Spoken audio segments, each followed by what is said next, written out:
Que faire? C'est une des grandes questions qu'on devrait se poser durant notre existence. Je pense que c'est l'une des questions majeures qui devrait émailler tout le domaine de notre vie pour pouvoir nous améliorer et nous donner de vivre une vie de rêve. Il y a quelques mois, une de mes amies a eu un problème de voiture. Et comme on n'avait pas un mécanicien qu'on connaissait, il a fallu donc trouver un mécanicien qui savait faire le travail. Et un de nos amis nous a proposé un monsieur qui restait dans une de nos communes du pays, la Kenya, une commune un peu périphérique. Mais le monsieur ne restait pas au centre de cette commune, mais vers les dernières habitations. Et nous avons fait ce long parcours pour aller le voir. Quand nous sommes arrivés chez lui, nous sommes entrés et nous avons vu qu'il y avait d'autres voitures qu'il a rangées. Mais en remarquant dans sa maison, on a vu qu'il y avait de l'huile moteur sur le pavement. Ça faisait un peu sale. Et puis, à un certain moment, on a demandé, est-ce qu'on peut avoir de l'eau? On nous a donné des gobelets avec des taches d'huile moteur. Il y avait partout de l'huile moteur. Le monsieur, il parlait pas très bien français et rarement il a employé de mots en français si s'il était cité les quelques matériels avec lesquels il utilisait. Il restait dans une commune périphérique. Je ne connais même pas sa famille jusqu'à ce jour et il n'était pas très beau. Mais pourtant, on est parti le voir. Moi, je suis en train de faire des études en communication, ainsi que mon ami d'ailleurs. Mais on était obligé d'aller le voir régulièrement après ce temps-là, pendant 3 mois, pour qu'il puisse trouver la solution au problème de la voiture de mon ami. Vous étiez déjà arrivé de remarquer que vous manquez de choses. Vous vous rendez compte, par exemple, que vous n'êtes pas né, vous êtes né et que votre père, vous ne le connaissez pas. Vous êtes né et que vos parents sont morts même avant que vous ne puissiez grandir. Vous êtes né et vous vous regardez dans les yeux face à un miroir, vous savez que vous n'êtes pas beau. Vous êtes déjà arrivé de vous regarder et de vous rendre compte que chez vous, vous n'avez vraiment pas d'argent. Vous êtes né d'une famille vraiment pauvre. Et dans ce genre de conditions, on devient si aigre. On ne se donne pas la permission de rêver parce qu'on s'est dit c'est trop beau pour être vrai. Mais pourtant, ça peut être vrai.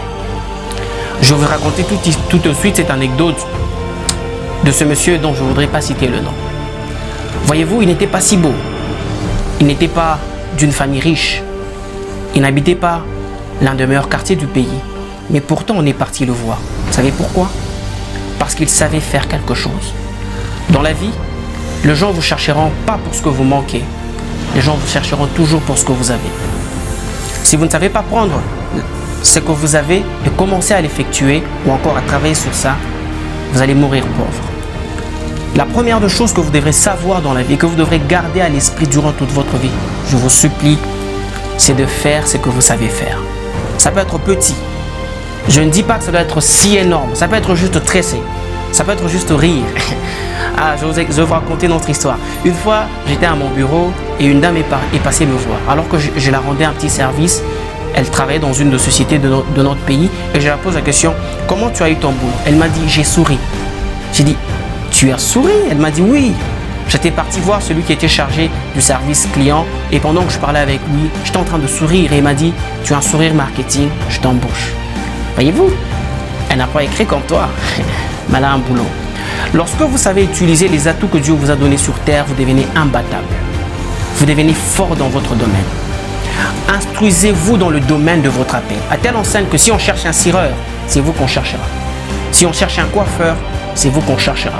Si on cherche un joueur, c'est vous qu'on cherchera. Vous n'avez pas besoin d'être beau pour réussir la vie. Vous avez besoin d'avoir quelque chose sur lequel les gens vont se fixer pour vous connaître. Voyez-vous, le monsieur n'était pas si beau, mais on est parti le chercher. Parce qu'on n'avait pas besoin de regarder son visage, mais de regarder ses mains à l'œuvre. La deuxième des choses que vous devez savoir dans la vie, c'est de baisser la valeur de choses que vous manquez et augmenter la valeur de choses que vous avez. Je vais répéter ça. Baisser la valeur de choses que vous manquez et augmenter la valeur de choses que vous avez. Je vais encore vous faire réfléchir. Imaginez-vous que vous alliez en brousse et vous trouvez un homme devant une montagne. Et vous lui posez la question, pourquoi tu ne montes pas? Pourquoi tu ne gravites pas la colline? Il vous dit, je n'ai pas de bâton. Comment allez-vous réfléchir? Moi, je dirais, il est en train de négliger la valeur de ses pieds. Parce que pour monter ou encore graviter une montagne, vous n'avez pas forcément besoin d'un bâton. C'est comme ça que nous avons été éduqués dans notre société africaine. On te dira le nombre de choses que tu manques et on te dira difficilement le nombre de choses que tu as. Et dans la vie, pour que vous puissiez vous améliorer et avancer, vous devez apprendre à diminuer la valeur de choses que vous manquez et augmenter la valeur de choses que vous avez. Messi n'a pas la taille de Michael Jordan, mais pourtant c'est l'une des personnes le plus suivies de la planète. Vous pouvez dire qu'il est court, mais oui, même s'il est court, c'est les meilleurs joueurs, on s'en fout. Nous, on aime Messi, on aime quand il joue au football, même si ceux qui aiment Cristiano ne diront pas la même chose aussi. Mais pourtant, c'est les meilleurs joueurs. C'est l'un des meilleurs joueurs. Est-ce que vous vous êtes rendu compte que Messi n'est pas peut-être le plus beau? On s'en fout. On ne connaît même pas la famille de Messi, on s'en fout.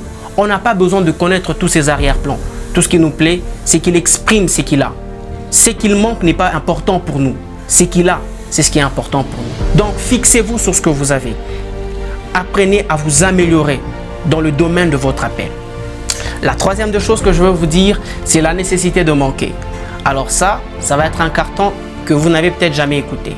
Vous savez que manquer, c'est important. Si vous naissez dans une famille et que vous n'avez pas de parents, vous êtes l'homme le plus chanceux du monde. Pourquoi? Parce qu'un enfant normal qui a deux parents a beaucoup de chances de réussir la vie. Mais une personne qui réussit la vie sans ses parents fait un exploit. Donc si vous manquez de choses dans la vie, vous êtes un candidat aux exploits. Et cela pourra vous améliorer et faire en sorte que vous puissiez travailler à devenir différent. Je suis de formation chrétienne. Il est écrit dans la parole que Dieu se manifeste dans les faiblesses.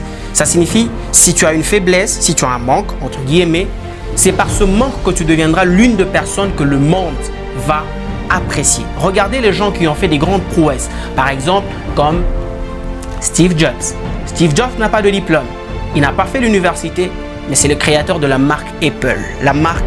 La plus grande marque de notre époque. Qu'est-ce qui fait que Apple soit aussi aimé? Ce n'est pas simplement parce que c'est une bonne marque, mais celui qui l'a fait a un mystère derrière son histoire. Il n'a pas de diplôme, il n'a pas de bac, mais pourtant, c'est l'un des grands inventeurs de notre temps. Donc, dans votre vie, si vous remarquez que vous manquez de choses, commencez à acclamer. Parce que vous êtes le prochain sur la liste de ceux qui vont se distinguer et faire en sorte que l'histoire reste dans les annales de la vie. Les amis, la vie est longue. Elle n'est pas parfois intéressante de la vivre avec beaucoup de regrets et se fixer sur les choses que vous manquez. Je vous assure que vous manquerez. Et d'ailleurs, pour finir, je veux vous raconter une histoire qui est dans la Bible. Un jour, un homme devrait partir dans un voyage et il avait 3 serviteurs. Il les appela et les confia à tous des talents. Il donna au premier 5, au deuxième 2 et au troisième un seul talent. Remarquez très bien, le patron n'avait pas 5 talents, il avait 8. Mais pourquoi il a donné au premier 5 talents? Parce que Dieu, dans ses attributions, il a le pouvoir de vous donner et de vous faire manquer. Mais pourquoi il vous fait manquer? La partie dans laquelle vous manquez des choses, c'est la partie dans laquelle vous devez travailler pour vous améliorer et exprimer votre potentiel. Et d'ailleurs, la plupart des choses que nous manquons se cachent derrière les choses que nous avons.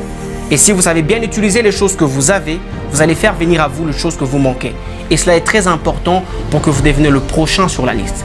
Ça me fera beaucoup de bien que dans cette vidéo, vous puissiez mettre beaucoup de pouces bleus comme ça pour me dire que vous l'avez aimé et laisser des commentaires et des suggestions dans les commentaires. Je me ferai un très grand plaisir de vous répondre. Mais aussi, si vous avez aimé la vidéo, abonnez-vous à la chaîne et activez la cloche pour que la prochaine fois quand j'aurai de nouvelles vidéos, que vous puissiez en être informé. Merci beaucoup pour tout ce que vous faites pour nous et pour le soutien que vous nous témoignez au travers du travail que nous faisons. Merci également à M. Aran et à toute l'équipe de Global qui me réalise. À très vite.